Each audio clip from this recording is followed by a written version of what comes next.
S Bharat Ratna ಸ್ವರ್ಗಸ್ಥವಾಗಿರುವಂತಹ ಸುದ್ದಿಯನ್ನು ಇಡೀ ದೇಶ ನಿನ್ನೆಯಿಂದಲೂ ಕೂಡ ಒಂಥರ ಬೇಸರದಲ್ಲಿದೆ. ಕಾರಣ ಇವತ್ತು ಎಲ್ಲರೂ ಕೂಡ ನಾವು ಆರ್ಥಿಕವಾಗಿ ಸದೃಢವಾಗಿ ದೇಶ ಬಲಿಷ್ಠವಾಗಿ ನಿಂತ್ಕೊಳ್ತಾ ಇದೆ ಅಂತಂದರೆ ಅದಕ್ಕೆ ಬುನಾದಿ ಹಾಕಿದ್ದೆ ಮನಮೋಹನ್ ಸಿಂಗ್ ಅವರು. ಹಿಂಗೇನು ಬೀಳುತ್ತೆ ಭಾರತ ದೇಶದ ಆರ್ಥಿಕತೆ ಅಂತಂದಾಗ ಹಿಡಿದು ಮೇಲೆತ್ತು ಗಟ್ಟಿಯಾಗಿ ನಿಲ್ಲಿಸಿದಂತಹ ಶ್ರೇಯಸ್ ಯಾರಿಗಾದರೂ ಹೋಗಬೇಕು ಅಂತಂದರೆ ಅದು ಮನಮೋಹನ್ ಸಿಂಗ್ ಅವರು, ಚಿದಂಬರಂ ಅವರು, ಅದಕ್ಕೆ ನರಸಿಂಹರಾವ್ ಅವರು ಕೂಡ ಒಂದು ಮಹತ್ವವಾದಂಥ ಹೆಜ್ಜೆಯನ್ನು ಇಡೋಕ್ಕೆ ದಾರಿಯನ್ನು ಮಾಡಿಕೊಟ್ಟಂಥವ್ರು ಆ ಸಂದರ್ಭದಲ್ಲಿ.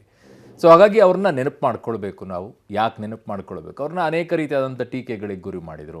CM ಮುಖ್ಯಮಂತ್ರಿಗಳು ಹೇಳ್ತಾ ಇದ್ರು ಇವತ್ತು. ಅವ್ರು ಹೇಳಿದ್ರಂತೆ ಮನಮೋಹನ್ ಸಿಂಗ್ ಅವರೇ, ನಾನು ಸತ್ತ ನಂತರ ಮಾಧ್ಯಮಗಳು ಈ ಬಗ್ಗೆ ನನ್ನ ಬಗ್ಗೆ ಹೊಗಳುತ್ತಾರೆ ಅಂತ ಹೇಳಿ ಮನಮೋಹನ್ ಸಿಂಗ್ ಅವ್ರು ಹೇಳಿದ್ರಂತೆ.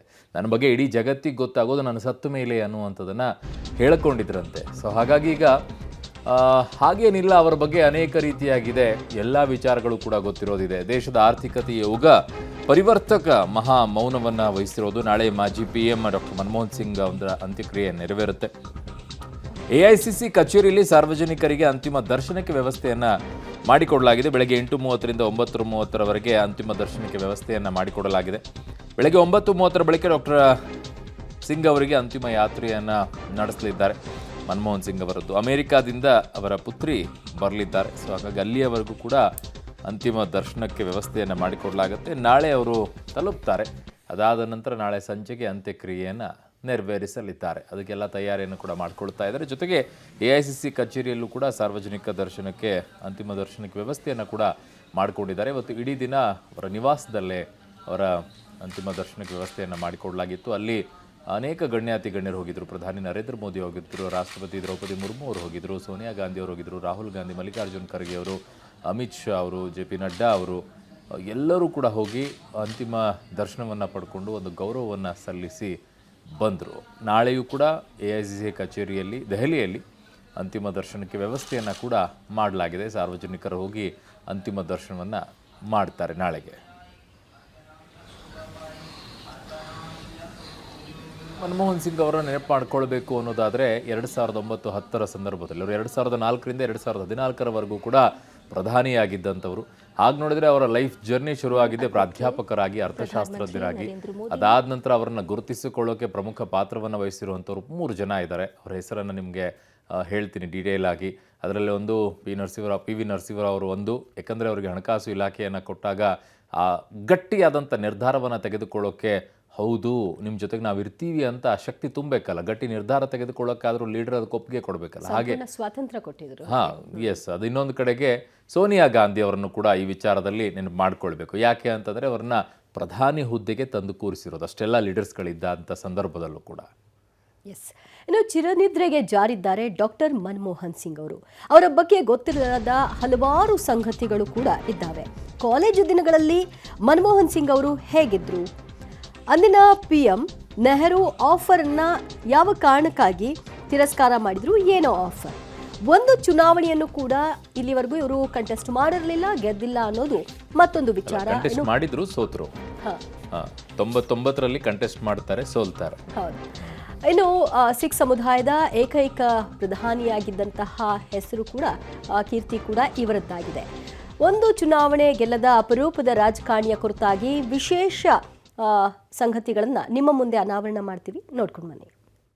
ಚಿರಮೌನಕ್ಕೆ ಜಾರಿದ ಡಾಕ್ಟರ್ ಮನಮೋಹನ್ ಸಿಂಗ್ ವಿಶ್ವ ಕಂಡ ಅಪರೂಪದ ಅರ್ಥಮಾಂತ್ರಿಕ, ಅಸ್ತಂಗತ, ಭಾರತದ ಆರ್ಥಿಕತೆಯ ಯುಗ ಪರಿವರ್ತಕ, ಮಹಾಮೌನ, ಸಜ್ಜನ ರಾಜಕಾರಣಿ, ಮುತ್ಸದ್ದಿ, ಆಡಳಿತದಲ್ಲಿ ಹಲವಾರು ಹುದ್ದೆಗಳನ್ನು ನಿಭಾಯಿಸಿ ಹಂತ ಹಂತವಾಗಿ ಮೇಲೇರಿದವರು. ಅಧಿಕಾರ ಮತ್ತು ಕೀರ್ತಿಯನ್ನ ತಲೆಹತ್ತಿಸಿಕೊಳ್ಳದವರು ಮಾಜಿ ಪ್ರಧಾನಿ ಮನಮೋಹನ್ ಸಿಂಗ್. ದೇಶವಷ್ಟೇ ಅಲ್ಲ, ವಿಶ್ವ ಕಂಡ ಸರ್ವಶ್ರೇಷ್ಠ ಅರ್ಥಶಾಸ್ತ್ರಜ್ಞ ಡಾಕ್ಟರ್ ಮನಮೋಹನ್ ಸಿಂಗ್, ಭಾರತದ ಆರ್ಥಿಕತೆಯ ಯುಗ ಪರಿವರ್ತಕ ಮನಮೋಹನ್ ಸಿಂಗ್ ಚಿರಮೌನಕ್ಕೆ ಜಾರಿದ್ದಾರೆ. ವಯೋಸಹಜ ಕಾಯಿಲೆಯಿಂದ ಬಳಲ್ತಾ ಇದ್ದ ದೇಶದ ಅರ್ಥಕ್ರಾಂತಿಯ ಹರಿಕಾರ ಮನಮೋಹನ್ ಸಿಂಗ್ ತಮ್ಮ 92ನೇ ವಯಸ್ಸಿನಲ್ಲಿ ಇಹಲೋಕ ತ್ಯಜಿಸಿದ್ದಾರೆ.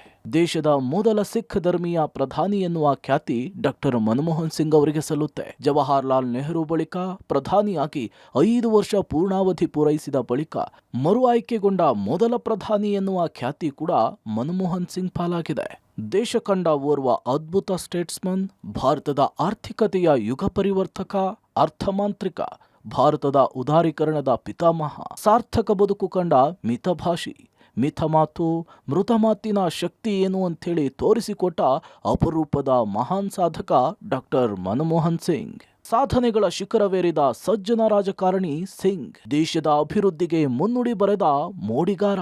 ಬರೋಬ್ಬರಿ 10 ವರ್ಷಗಳ ಕಾಲ ಪ್ರಧಾನಿಯಾಗಿ ದೇಶವನ್ನ ಮುನ್ನಡೆಸಿದ ಮನಮೋಹನ್ ಸಿಂಗ್ ಹೆಚ್ಚು ಮಾತನಾಡದೆ ತಮ್ಮ ಕೆಲಸದಿಂದಲೇ ಗುರುತಿಸಿಕೊಂಡ್ರು. ಒಮ್ಮೆಯೂ ಲೋಕಸಭಾ ಚುನಾವಣೆಯಲ್ಲಿ ಗೆಲ್ಲದ ಡಾಕ್ಟರ್ ಸಿಂಗ್ ಕಿಂಗ್ ಆಗಿದ್ದೆ ಅಚ್ಚರಿ, ರಣರೋಚಕ. RBI ಗವರ್ನರ್ ಆಗಿ ಮನಮೋಹನ್ ಸಿಂಗ್ ತೆಗೆದುಕೊಂಡ ನಿರ್ಧಾರಗಳೇ ಅವರನ್ನ ಪ್ರಧಾನಿ ಹುದ್ದೆಗೇರಿಸಿತು. 1991ರಲ್ಲಿ ಮಾಂತ್ರಿಕ ಬಜೆಟ್ ಮಂಡನೆ, ದೇಶವನ್ನ ದಿವಾಳಿಯಿಂದ ಎತ್ತಿದ ಸಿಂಗ್ ದೇಶದ ಆರ್ಥಿಕತೆಯನ್ನ ಉದಾರೀಕರಣಕ್ಕೆ ತೆರೆದುಕೊಳ್ಳುವಂತೆ ಮಾಡಿ ಅದ್ಭುತ ವೇಗದಲ್ಲಿ ಬೆಳೆಯುವ ಆರ್ಥಿಕತೆಯನ್ನಾಗಿ ಪರಿವರ್ತಿಸಿ ಚಾಣಾಕ್ಷ ಎಂಬ ಹೆಗ್ಗಳಿಕೆಗೆ ಪಾತ್ರರಾದವರು ಇದೇ ಮನಮೋಹನ್ ಸಿಂಗ್. PV ನರಸಿಂಹರಾವ್ ಸಂಪುಟದಲ್ಲಿ ಹಣಕಾಸು ಸಚಿವರಾಗಿದ್ದ ಸಿಂಗ್ 1991ರಲ್ಲಿ ಮಂಡಿಸಿದ ಬಜೆಟ್ ದೇಶದ ಗತಿಯನ್ನೇ ಬದಲಿಸಿತ್ತು. ಆರ್ಥಿಕ ದಿವಾಳಿಯತ್ತ ಸಾಗಿದ ಆರ್ಥಿಕತೆಯನ್ನ ಟ್ರ್ಯಾಕಿಗೆ ತಂದು ಅಚ್ಚರಿಯ ರೀತಿಯಲ್ಲಿ ಮೇಲೆತ್ತಲು ಅಡಿಪಾಯ ಹಾಕಿದ್ದು ಇದೇ ಮನಮೋಹನ್ ಸಿಂಗ್. 1991ರಲ್ಲಿ LPG ನೀತಿ ಜಾರಿಗೆ ತಂದ ಮಾಂತ್ರಿಕ. 1991ರಲ್ಲಿ ದೇಶ ಆರ್ಥಿಕ ಕುಸಿತಕ್ಕೊಳಗಾದಾಗ ಡಾಕ್ಟರ್ ಮನಮೋಹನ್ ಸಿಂಗ್ LPG ಅಂದ್ರೆ ಉದಾರೀಕರಣ, ಖಾಸಗೀಕರಣ, ಜಾಗತೀಕರಣದ ನೀತಿಯನ್ನ ಪರಿಚಯಿಸ್ತಾರೆ. ಈ ಮೂಲಕ ದೇಶದ ಅಭಿವೃದ್ಧಿಗೆ ಹೊಸ ಮುನ್ನುಡಿ ಬರೀತಾರೆ.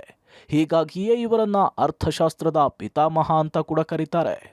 ಅಣು ಒಪ್ಪಂದಕ್ಕಾಗಿ ಹುದ್ದೆ ಬಿಡಲು ಮುಂದಾಗಿದ್ದ ಸಿಂಗ್, ಭಾರತ ಹಾಗೂ ಅಮೆರಿಕ ನಡುವೆ ಐತಿಹಾಸಿಕ ಅಣು ಒಪ್ಪಂದವಾಗಲು ಪ್ರಮುಖ ರೂವಾರಿಯಾಗಿದ್ದು ಇದೇ ಡಾಕ್ಟರ್ ಮನಮೋಹನ್ ಸಿಂಗ್. ಇಂದಿರಾ ಗಾಂಧಿ PM ಆಗಿದ್ದಾಗ ಅಣು ಪರೀಕ್ಷೆ ನಡೆದಿರುತ್ತೆ. ಅದರಿಂದ ಸಿಟ್ಟಾಗಿ ಅಮೆರಿಕ ಭಾರತದ ಮೇಲೆ ನಿರ್ಬಂಧ ಹೇರಿರುತ್ತೆ. ಬಳಿಕ ಭಾರತ ಅಣು ರಾಷ್ಟ್ರ ಅಂಥೇಳಿ ಪರಿಗಣಿಸುವಂತೆ ಮಾಡ್ಲಿಕ್ಕೆ ಸಿಂಗ್ ಪಟ್ಟಂತಹ ಕಷ್ಟ ಇದೆಯಲ್ಲ, ಅದು ಅಷ್ಟಿಷ್ಟಲ್ಲ. 2005ರ ಜುಲೈ 18ರಂದು ಭಾರತ ಅಮೆರಿಕ ನಡುವೆ ಅಣು ಒಪ್ಪಂದದ ಘೋಷಣೆಯಾಗುತ್ತೆ. ಆದ್ರೆ ಹಿಂದಿನ ರಾತ್ರಿ ಹೈಡ್ರಾಮಾ ನಡೆದು ಹೋಗಿರುತ್ತೆ. ಡಾಕ್ಟರ್ ಸಿಂಗ್ ಈ ಒಪ್ಪಂದವೇ ಬೇಡ ಅಂಥೇಳಿ ಮುನಿಸಿಕೊಂಡಿರ್ತಾರೆ.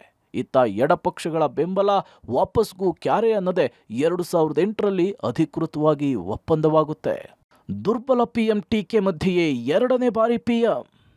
ವಿಪಕ್ಷಗಳ ಟೀಕೆ ವ್ಯಂಗ್ಯದ ನಡುವೆಯೂ ಕೂಡ ಮನಮೋಹನ್ ಸಿಂಗ್ 2ನೇ ಬಾರಿಗೆ ದೇಶದ ಪ್ರಧಾನಿ ಹುದ್ದೆಯನ್ನ ಅಲಂಕರಿಸ್ತಾರೆ. 2009ರ ಚುನಾವಣೆಯಲ್ಲಿ ವಿಪಕ್ಷಗಳು ದುರ್ಬಲ ಪ್ರಧಾನಿ ಅಂತ ಅಭಿಯಾನ ನಡೆಸಿದ್ರು. ಸೋನಿಯಾ ಮಾತನ್ನ ಮಾತ್ರ ಕೇಳುವ ಪ್ರಧಾನಿ ಅಂಥೇಳಿ ಟೀಕಾ ಪ್ರಹಾರ ಮಾಡಿದ್ರು. ಮೌನ ಪ್ರಧಾನಿ ಎಂಬ ಟೀಕೆಗೆ ಮೌನವೇ ಅವರ ಉತ್ತರವಾಗಿತ್ತು. ಒಮ್ಮೆಯೂ ಗೆಲ್ಲದ ಸಿಂಗ್ 2 ಬಾರಿ ಕಿಂಗ್.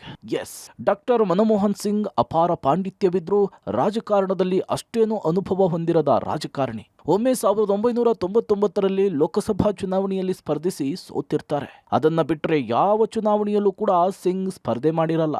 5 ಬಾರಿ ರಾಜ್ಯಸಭೆಯ ಸದಸ್ಯರಾಗಿದ್ರು. ಎಲ್ಲರ ನಿರೀಕ್ಷೆ ಮೀರಿ ಪ್ರಧಾನಿ ಪಟ್ಟಕ್ಕೂ ಕೂಡ ಏರಿದ್ರು. ಡಾಕ್ಟರ್ ಮನಮೋಹನ್ ಸಿಂಗಿಗೆ ಹಿಂದಿ ಓದಲು ಬರ್ತಿರ್ಲಿಲ್ಲ. ಅಚ್ಚರಿ ವಿಷಯ ಏನ್ ಗೊತ್ತಾ? ಮನಮೋಹನ್ ಸಿಂಗಿಗೆ ಹಿಂದಿ ಓದಲು ಬರ್ತಿರ್ಲಿಲ್ಲ. ಸತತ 2ನೇ ಬಾರಿ ಪ್ರಧಾನಿಯಾದ್ರೂ ಹಲವು ಉನ್ನತ ಹುದ್ದೆಯನ್ನ ನಿಭಾಯಿಸಿದ್ರು ಅವರಿಗೆ ಹಿಂದಿ ಓದೋದಕ್ಕೆ ಕಷ್ಟವಾಗ್ತಿತ್ತು. ಭಾಷಣವನ್ನ ಉರ್ದು ಭಾಷೆಯಲ್ಲಿ ಬರೆದು ಕೊಡಬೇಕಾಗಿತ್ತು. ಭಾಷಣಕ್ಕೂ ಅದನ್ನ ಅಭ್ಯಾಸ ಮಾಡಿ ಮಾತನ್ನ ಆರಂಭಿಸ್ತಿದ್ರಂತೆ. ಒಬಾಮಾಗೆ ಆಪ್ತ ಮಿತ್ರ ಮನಮೋಹನ್ ಸಿಂಗ್.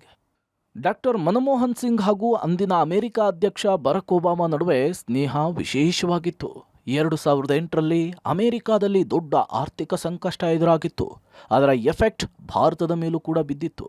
ಆದರೆ ಭಾರತಕ್ಕೆ ನಷ್ಟವಾಗದಂತೆ ಸಿಂಗ್ ತೆಗೆದುಕೊಂಡ ಕ್ರಮ ಒಬಾಮಾಗೆ ಅಚ್ಚರಿ ಮೂಡಿಸಿದ್ವು. ಒಂದು ಸಮಾರಂಭದಲ್ಲಿ ಒಬಾಮಾ ನಾನು ಮನಮೋಹನ್ ಸಿಂಗ್ ಅವರ ದೊಡ್ಡ ಅಭಿಮಾನಿ ಅಂತ ಹಾಡಿ ಹೊಗಳಿದ್ರು. ನೆಹರು ನೀಡಿದ ಆಫರ್ ತಿರಸ್ಕರಿಸಿದ ಸಿಂಗ್ ಮಾಜಿ ಪ್ರಧಾನಿ ಜವಾಹರ್ಲಾಲ್ ನೆಹರು ತಮ್ಮ ಸಂಪುಟ ಸೇರಲು ಸಿಂಗಿಗೆ ಆಹ್ವಾನಿಸಿದ್ರು. ಆದರೆ ಮನಮೋಹನ್ ಸಿಂಗ್ ನೆಹರು ಕೊಟ್ಟ ಆಫರ್ ಅನ್ನ ತಿರಸ್ಕರಿಸಿದ್ರು. ಆಗ ಸಿಂಗ್ ಅಮೃತ್ಸರದ ಕಾಲೇಜೊಂದರಲ್ಲಿ ಎಕನಾಮಿಕ್ ಪ್ರೊಫೆಸರ್ ಆಗಿ ಕೆಲಸ ಮಾಡ್ತಿದ್ರು. ಕೇಂಬ್ರಿಡ್ಜ್ ವಿವಿ ಪದವೀಧರ ಡಾಕ್ಟರ್ ಸಿಂಗ್ ವ್ಯಾಸಂಗದ ವೇಳೆ ಅತ್ಯಂತ ನಾಚಿಕೆಯ ಸ್ವಭಾವದವರಾಗಿದ್ರು. ವಿವಿಯ ಏಕೈಕ ಸಿಖ್ ಅಭ್ಯರ್ಥಿ ಸಿಂಗ್ ಆಗಿದ್ದು ಉದ್ದ ಜಡೆಯಿಂದ ಮುಜುಗರವನ್ನ ಅನುಭವಿಸ್ತಿದ್ರು. ಸ್ನಾನಕ್ಕೆ ಎಲ್ಲರಿಗೂ ಬಿಸಿನೀರಿದ್ರು ಇವರು ಮಾತ್ರ ಯಾರು ಇಲ್ಲದಿದ್ದಾಗ ತಣ್ಣೀರಿನ ಸ್ನಾನ ಮಾಡ್ತಿದ್ರಂತೆ. ಡಾಕ್ಟರ್ ಸಿಂಗ್ಗೆ 2010ರಲ್ಲಿ ಅಮೆರಿಕದ ಪ್ರತಿಷ್ಠಿತ ಪತ್ರಿಕೆ ನ್ಯೂಸ್ ವೀಕ್ನಿಂದ ವಿಶ್ವ ನಾಯಕ ಗೌರವ ಲಭಿಸಿದೆ. ಅದೇ ವರ್ಷ ಫೋರ್ಬ್ಸ್ ವಿಶ್ವದ 18ನೇ ಅತಿ ಶಕ್ತಿಶಾಲಿ ವ್ಯಕ್ತಿ ಎಂಬ ಕೀರ್ತಿಗೂ ಕೂಡ ಮನಮೋಹನ್ ಸಿಂಗ್ ಭಾಜನರಾಗಿದ್ದಾರೆ. 2012ರಲ್ಲಿ ಟೈಮ್ಸ್ ನಿಯತಕಾಲಿಕೆಯ ಮುಖಪುಟದಲ್ಲಿ ಕಡಿಮೆ ಸಾಧಕ ಅಂಥೇಳಿ ಜರಿಯಲಾಗಿತ್ತು. ಡಾಕ್ಟರ್ ಮನಮೋಹನ್ ಸಿಂಗ್ ಹೃದ್ರೋಗ ಹಾಗೂ ಡಯಾಬಿಟಿಸ್ನಿಂದ ಬಳಲ್ತಾ ಇದ್ರು. 2 ಬಾರಿ ಹೃದಯದ ಬೈಪಾಸ್ ಸರ್ಜರಿಗೂ ಕೂಡ ಒಳಗಾಗಿದ್ರು. ಕಳೆದ ಮಾರ್ಚ್ನಲ್ಲಿ ಸಂಸತ್ತಿನಲ್ಲಿ ಬಿದ್ದು ಬಿಟ್ಟಿದ್ರು. ಬಳಿಕ ಆಸ್ಪತ್ರೆಯಲ್ಲಿ ಚಿಕಿತ್ಸೆ ಪಡೆದು ವಿಶ್ರಾಂತಿಯನ್ನು ಕೂಡ ಪಡೆದ್ರು. ಆರ್ಥಿಕ ತಜ್ಞನ ಮುಡಿಗೆ ಹಲವು ಪುರಸ್ಕಾರ. ಹೆಚ್ಚು ಮಾತನಾಡದೆ ತಮ್ಮ ಕಾರ್ಯದಿಂದಲೇ ದೇಶದ ಆರ್ಥಿಕತೆಯನ್ನು ಭದ್ರಪಡಿಸಿದ ಮನಮೋಹನ್ ಸಿಂಗಿಗೆ ಹಲವು ಪ್ರಶಸ್ತಿ, ಗೌರವ, ಪುರಸ್ಕಾರಗಳು ಲಭಿಸಿವೆ. 1987ರಲ್ಲೇ ಸಿಂಗಿಗೆ ಭಾರತದ ಅತ್ಯುನ್ನತ ಪದ್ಮವಿಭೂಷಣ ಗೌರವ ಲಭಿಸಿದೆ. 1994ರಲ್ಲಿ ಏಷ್ಯಾ ಮನಿ ಪ್ರಶಸ್ತಿ, 1993ರಲ್ಲಿ ಯೂರೋ ಮನಿ ಪ್ರಶಸ್ತಿ, 1956ರಲ್ಲಿ ಕೇಂಬ್ರಿಡ್ಜ್ ವಿವಿಯ ಆಡಮ್ ಸ್ಮಿತ್ ಪ್ರಶಸ್ತಿಗೆ ಭಾಜನರಾಗಿದ್ದಾರೆ. ಮನಮೋಹನ್ ಸಿಂಗ್ ವಿಶ್ವ ಕಂಡ ಮೇಧಾವಿ ಪ್ರಧಾನಿ. ಜಗತ್ತಿನ ವಿವಿಧ ದೇಶಗಳ ಪ್ರಧಾನಿಗಳು ಯಾರೂ ಇವರಷ್ಟು ಶಿಕ್ಷಣ ಪಡೆದಿಲ್ಲ. ಅರ್ಥಶಾಸ್ತ್ರದಲ್ಲಿ ಸಿಂಗ್ ಕೊಟ್ಟ ಕೊಡುಗೆಗೆ ಒಟ್ಟು 14 ಗೌರವ ಡಿಲಿಟ್ ಪ್ರಶಸ್ತಿ ಬಂದಿದೆ. ಇನ್ನು ಡಾಕ್ಟರ್ ಮನಮೋಹನ್ ಸಿಂಗ್ ಅವರ ಟಾಪ್ ಸಾಧನೆಗಳು ಹೀಗಿದೆ ನೋಡಿ. ಡಾಕ್ಟರ್ ಸಿಂಗ್ ಸಾಧನೆಗಳು: ಮೌಲ್ಯವರ್ಧಿತ ತೆರಿಗೆ ವ್ಯವಸ್ಥೆ, ವಿಶೇಷ ಆರ್ಥಿಕ ವಲಯದ ಕಾಯ್ದೆ, ಅತ್ಯಧಿಕ ಜಿಡಿಪಿ ದರ ಸಾಧಿಸಿದ ಪಿಎಂ, ಉದ್ಯೋಗ ಖಾತ್ರಿ ಯೋಜನೆ, ಭಾರತ ಅಮೆರಿಕ ಅಣು ಒಪ್ಪಂದ, ಮೊಬೈಲ್ ನಂಬರ್ ಪೋರ್ಟಬಿಲಿಟಿ, ಪೋಲಿಯೋ ಮುಕ್ತ ರಾಷ್ಟ್ರ, ಎಲ್ಲರಿಗೂ ಆಧಾರ್ ಕಾರ್ಡ್, ಭ್ರಷ್ಟಾಚಾರದ ಕಡಿವಾಣ ಹಾಕಿದ ಆರ್ಟಿಐ, ಕಡ್ಡಾಯ ಶಿಕ್ಷಣ ಹಕ್ಕು, ನಗರಗಳಿಗೆ ಹೊಸ ರೂಪ ಕೊಟ್ಟ ಜನರ್, ಆರ್ಬಿಐ ಗವರ್ನರ್, ಯೋಜನಾ ಆಯೋಗದ ಮುಖ್ಯಸ್ಥ, ಏಷ್ಯಾ ಅಭಿವೃದ್ಧಿ ಬ್ಯಾಂಕ್ ನಿರ್ದೇಶಕ, ಹಣಕಾಸು ಸಚಿವಾಲಯದ ಕಾರ್ಯದರ್ಶಿ, ಪ್ರಧಾನಿಗಳ ಹಣಕಾಸು ಸಲಹೆಗಾರ, ಹಣಕಾಸು ಸಚಿವ, 2 ಬಾರಿ ದೇಶದ ಪ್ರಧಾನಿ, ಹೀಗೆ 10 ಹಲವು ಹುದ್ದೆಗಳನ್ನು ಅಲಂಕರಿಸಿ ವಿಶ್ವ ಕಂಡ ಅಪರೂಪದ ನಾಯಕ ಡಾಕ್ಟರ್ ಮನಮೋಹನ್ ಸಿಂಗ್ ಇದೀಗ ಬದುಕಿನ ಪಯಣವನ್ನು ಮುಗಿಸಿ ಹೊರಟಿದ್ದಾರೆ. ಭಾರತ ಶ್ರೇಷ್ಠ ಮಾಣಿಕ್ಯನನ್ನ ಕಳೆದುಕೊಂಡಿದೆ. ಡಾಕ್ಟರ್ ಮನಮೋಹನ್ ಸಿಂಗ್ ಇನ್ನು ನೆನಪು ಮಾತ್ರ. News desk, public TV.